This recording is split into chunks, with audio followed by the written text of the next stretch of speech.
From the New Arts and Media Studios in Milwaukee, I'm Charles Purcell.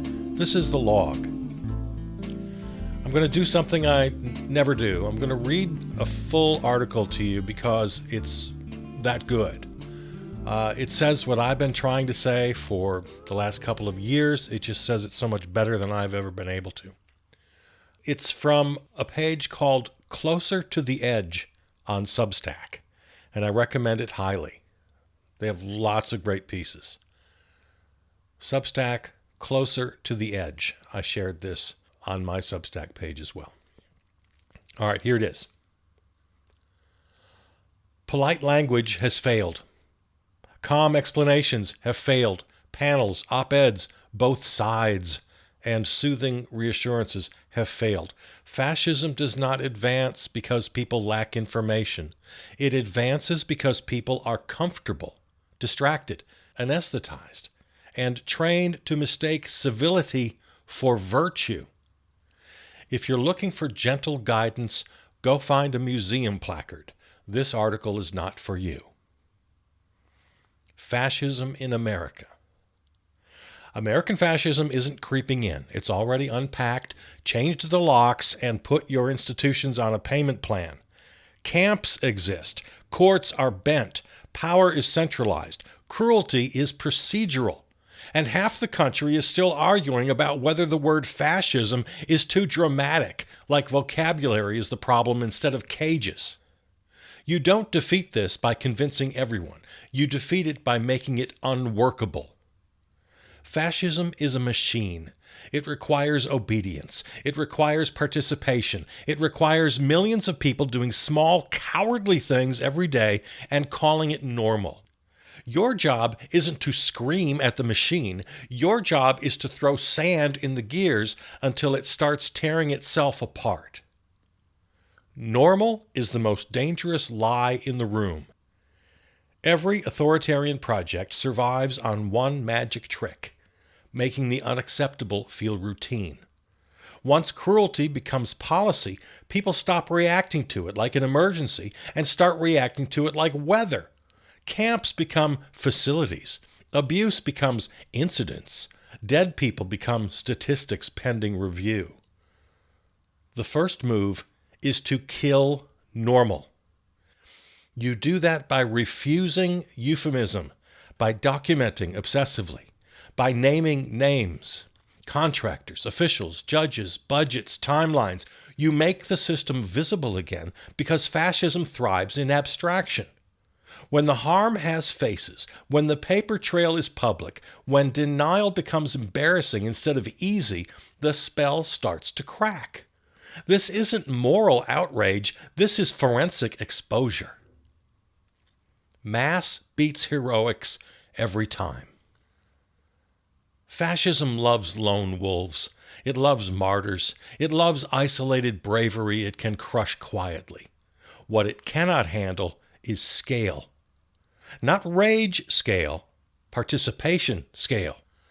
The kind that makes repression logistically impossible and politically radioactive. That's why disciplined nonviolence keeps winning in history, even against regimes that look invincible. Not because it's nicer, because it recruits more people, fractures loyalty, and forces the state into impossible choices. Beat people publicly and look brutal. Back down and look weak. Either way, legitimacy leaks. This is where tactical frivolity becomes lethal. Humor shatters fear. Ridicule punctures myth. Absurdity exposes how fragile authority really is. When power is forced to arrest clowns, chase costumes, and explain why it's scared of jokes, it looks ridiculous.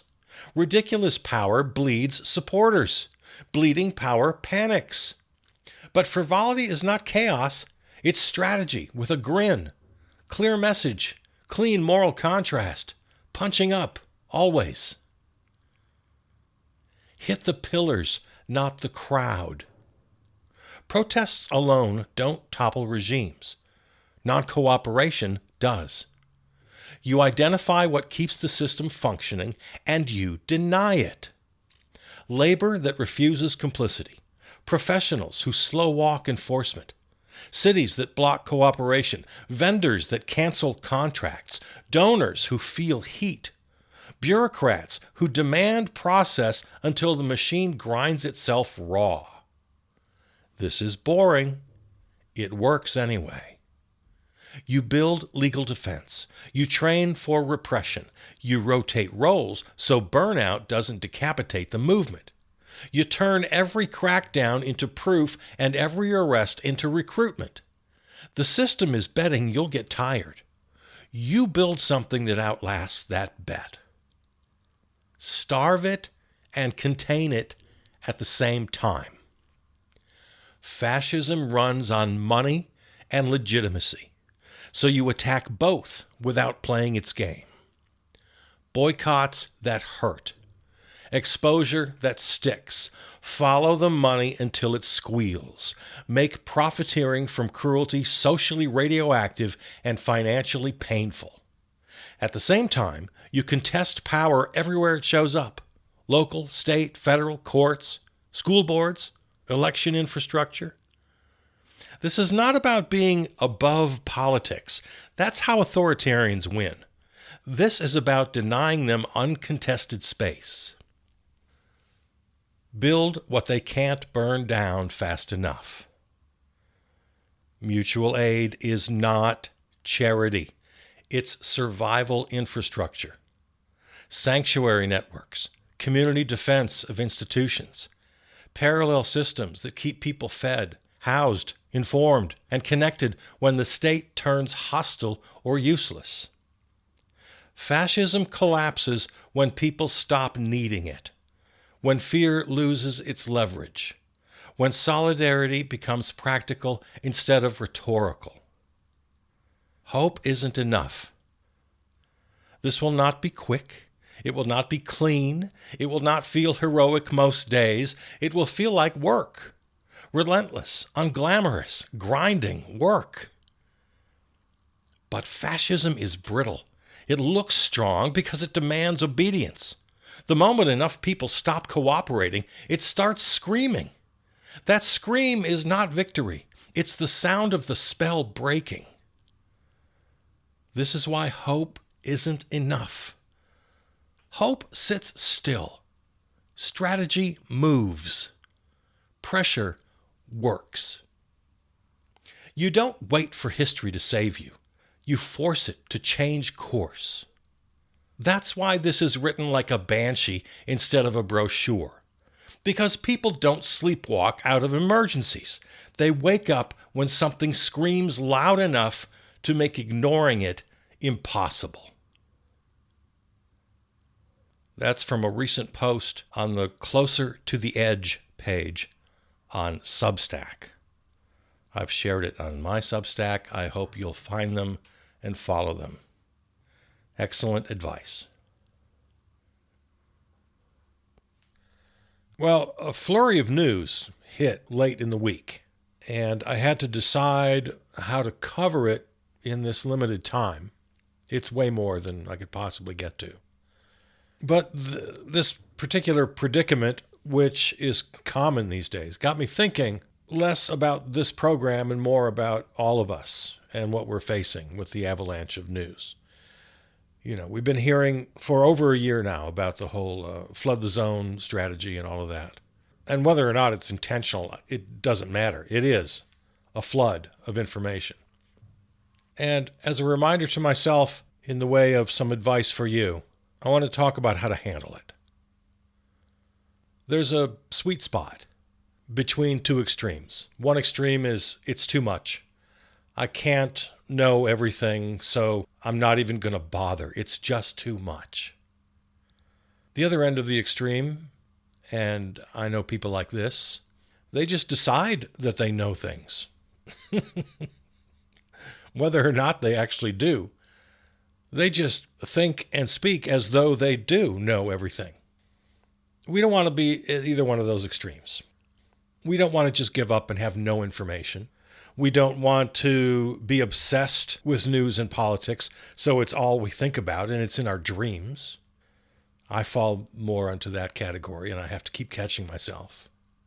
But we do need to be reasonably informed. That's it's a moral imperative as far as I'm concerned. If you want to be a citizen in a democracy, you have to take the time. You have to do the work. Reading, watching, listening. And then don't be afraid to trust the smell test. That's often going to serve you pretty well if you've taken the requisite time. One quick note before I continue. Some news stories don't matter. In other words, they're not going to make you a better citizen or help you when you walk into the voting booth or help you make decisions in your life. They're just, it's just news. It's just fun, maybe. It makes good party conversation. So try to be able to discern the difference between news stories that matter and news stories that don't. Some are good for if you want to make it your hobby, if you want to be a buff. Like there are history buffs, Civil War buffs, and what does it take to be a buff? I want to be a buff. All right, so what about the news stories that really do matter for citizens trying to live in a functioning democracy? Some dad advice for you. It's okay to not know 1,000% of what's going on. You don't have to bury yourself in it. But as I said, it is, I believe, a moral responsibility to know what's going on and certainly to vote, at the very least. So you just have to remember it comes down to best evidence in the moment. And the evidence may change with more information, so your opinion may change. Fine. A vote, for that matter, any decision, is time sensitive. You make the best decision in the moment based on the evidence at hand. I mean, you can't put off an election until you decide, oh no, wait, I know it's the first Tuesday in November, but I haven't decided yet. I need more information. We'll need to just postpone the whole thing. No. And of course, it's not just voting. On any given day, you're making decisions. What to buy, work decisions. Will I boycott? Will I strike? The things you and I talk about here on the log. You make these decisions based on what you know. So you have to know something, but you don't have to be an expert. Don't let them gaslight you. Don't let them tell you, oh, you don't understand these complex issues, so you just stay out of it. Don't worry your pretty little head.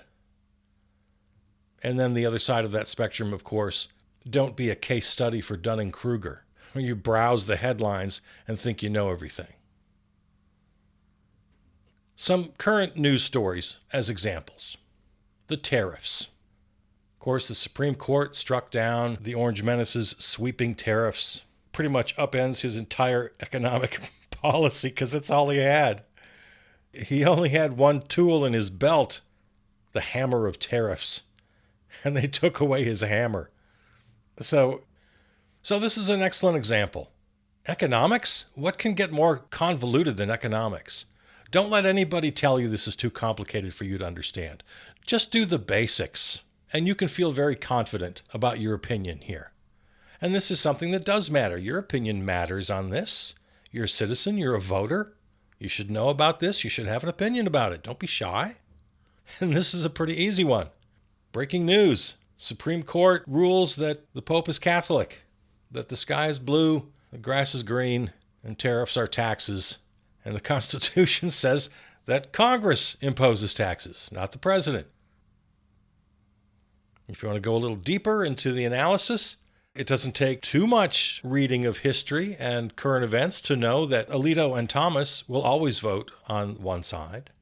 Whatever is good, whatever is legal, whatever is fair, you can always count on them to do the wrong thing. Kavanaugh, the third dissenting vote on the tariff case, isn't quite as bad. Sometimes Kavanaugh will surprise us. But anything regarding the unitary executive theory, he is all the way in on that. Example, no need to be overwhelmed by the headlines. You got this. The environment. We talked about the EPA revoking the 2009 endangerment finding, the one that determined that carbon dioxide and other greenhouse gases are harmful to the environment and need to be regulated, and that's been axed. You don't have to be a wild-eyed, tree-hugging radical to know what's right and wrong here. Just this week, the Environmental Protection Agency announced that it will weaken regulations limiting mercury and toxic air pollutants from coal-fired power plants. Yeah, if you've done just basic reading of the daily news, you know that coal generates less than 20% of U.S. electricity. It's dirty, it's expensive, it needs to go. Again, not a wild-eyed radical political opinion, just a fact. Occasionally, there's some good news.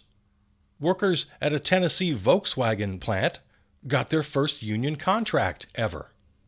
That's some pretty good news. Also in labor news, San Francisco teachers just settled. New York nurses looks like they're going to get what they need. So, there's some good headlines too. Don't be afraid to hit the headlines.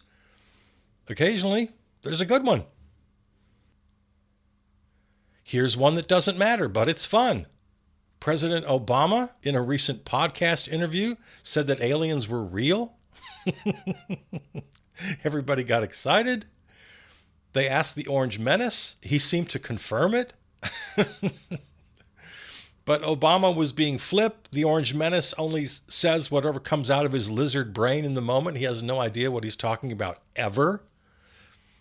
So there's just a fun story. We can have fun.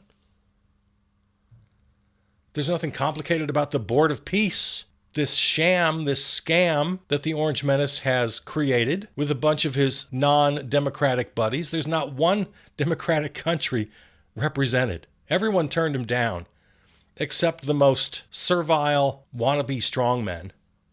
All the European nations turned him down. The Vatican turned him down. This bogus Board of Peace. He's the singular head of the institution for life, has complete veto power. He's just created this sandbox for him to play in for the rest of his natural life. And not only that, just announced out of the blue that he's transferring $10 billion from the U.S. government to his so-called Board of Peace. So, what is that? How is he allowed to do that? Well, he's not. It's taxpayer money. There's Article 1, there's Article 2, there's the power of the purse, there's the Constitution. These are not complicated things. Don't let anybody tell you that the news is overwhelming or you can't understand it. This is simple. And by the way, the building itself, which he went on at length about, bragged about how Marco Rubio walked in and said, hey, this is a good building, let's just take it. Which basically they did. If you recall, Elon Musk and his dodgy boys literally used force to commandeer the building, a private building, occupied by a private think tank. It wasn't a government institution. It wasn't a government building. The regime just pirated the thing. They forced themselves in. They took it over. I'm the captain now. Yeah, don't let the headlines exhaust you. You got this.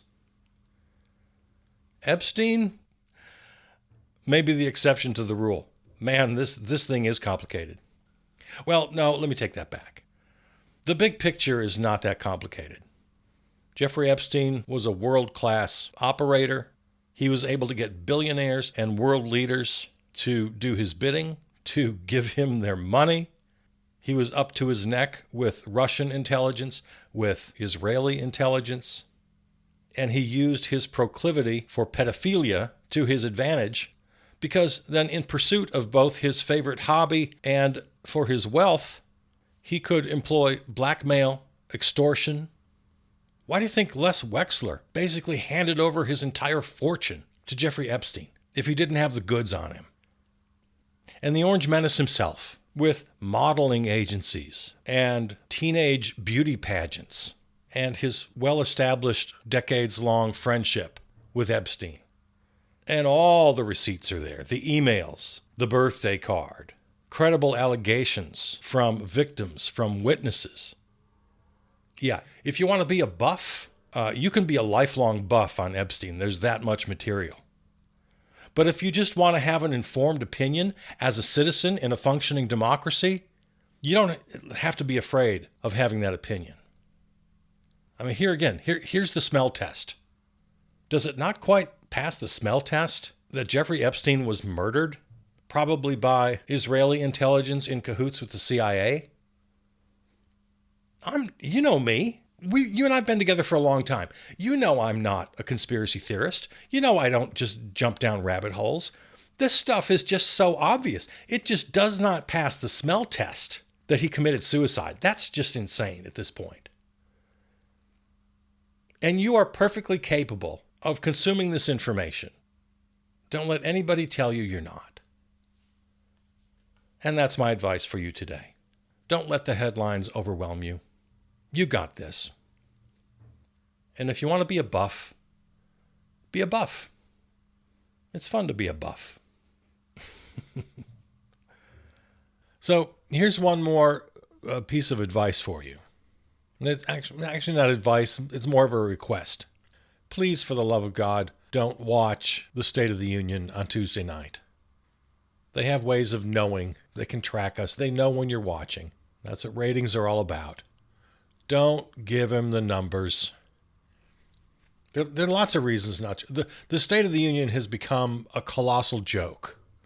It used to be, I used to look forward to it, but in recent years, over the last couple of decades, it's just degenerated into this really sort of obscene spectacle.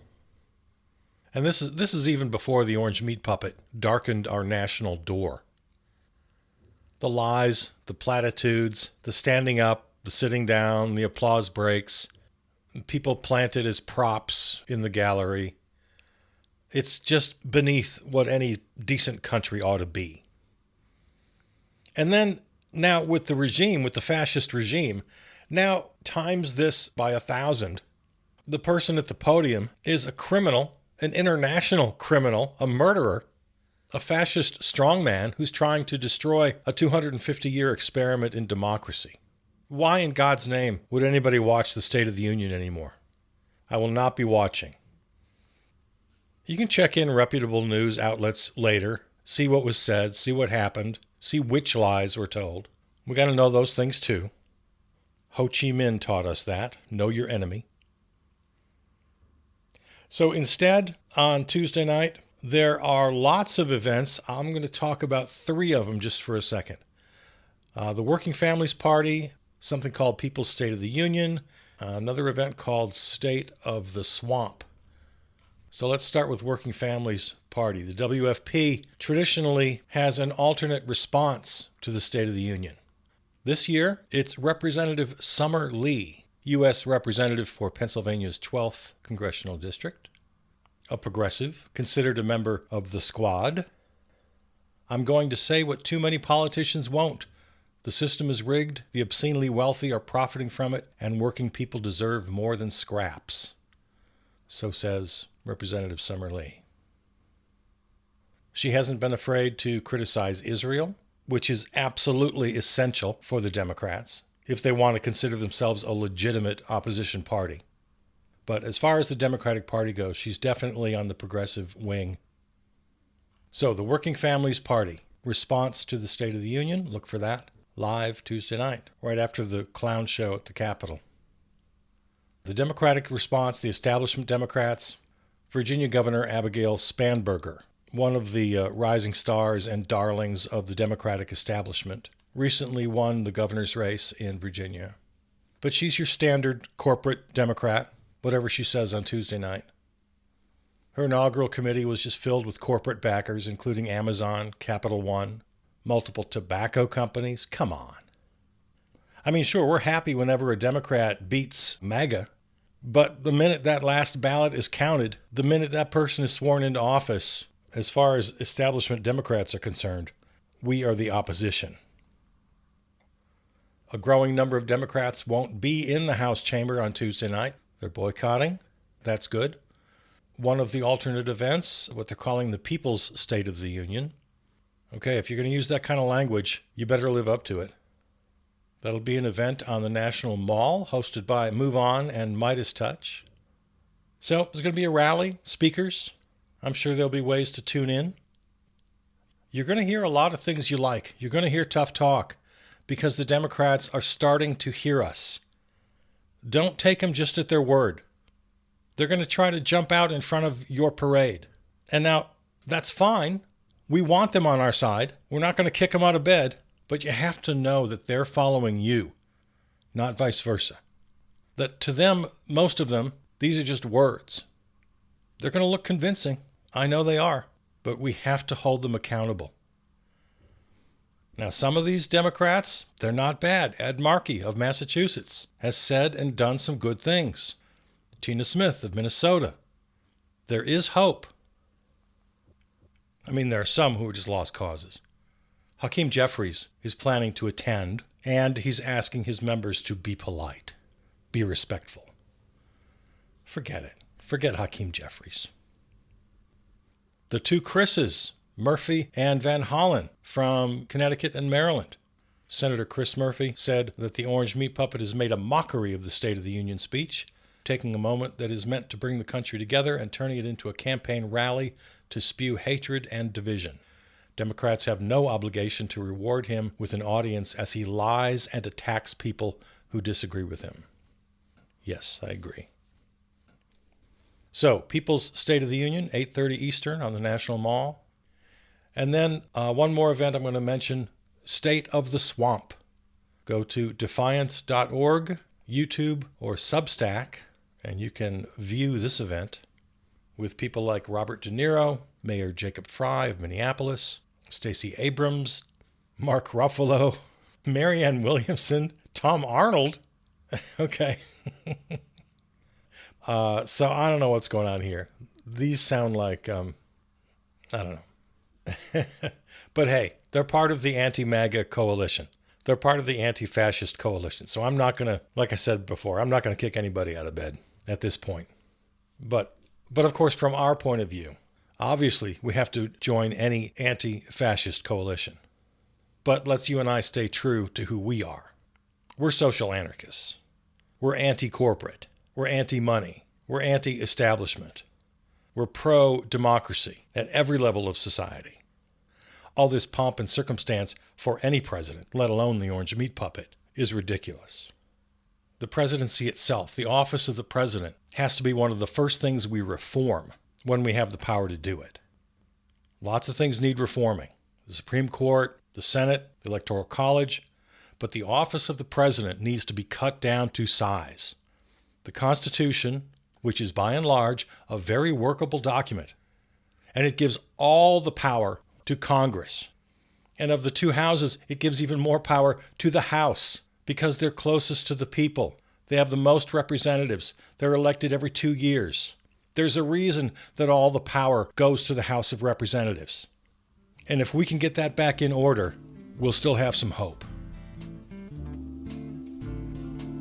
So join me. Please, please do not watch the State of the Union. Watch one of the alternatives or just play cribbage that night. All right. Well, this and all other episodes can be heard at the website charlesburcell.com or on your favorite podcast platform. Thanks to our flagship terrestrial station, River West Radio in Milwaukee. Find us on Blue Sky and Substack. And thanks to Peter Donalds, who wrote and performed our theme song. All right. I love you. I'll see you out there.